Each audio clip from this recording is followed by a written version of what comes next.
પાટણમાં સિદ્ધપુરની ગોકુલ મધ્યસ્થ કાર્યાલય ખાતે સંવિધાન ગૌરવ પખવાડિયા અભિયાન અંતર્ગત કાર્યક્રમ યોજાયો હતો। અનુસૂચિત જાતિ મોરચા ભાજપ દ્વારા ધારાસભ્ય બળવંતસિંહ રાજપૂત તેમજ સાંસદ ભરતસિંહ ડાભીની ઉપસ્થિતિમાં બંધારણ સન્માન કાર્યક્રમ યોજાયો હતો। આ પ્રસંગે સૌ કાર્યકર્તાઓએ ડોક્ટર બાબા સાહેબ આંબેડકરના ચિત્રને ફૂલહાર અર્પણ કર્યા હતા તેમજ મધ્યસ્થ કાર્યાલય ખાતે બંધારણનું પૂજન કરવામાં આવ્યું હતું।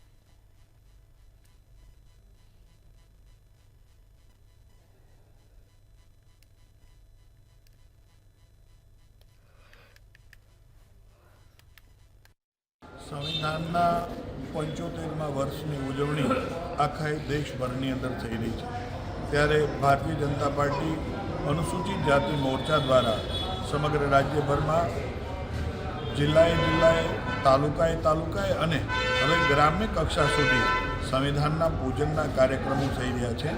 ત્યારે આજે એને અંતર્ગત સિદ્ધપુર માન્ય મંત્રીશ્રીના કાર્યાલય અને શહેરના અને તાલુકાના સૌ આગેવાનો વચ્ચે સંવિધાનના પૂજનનો કાર્યક્રમ થયો છે।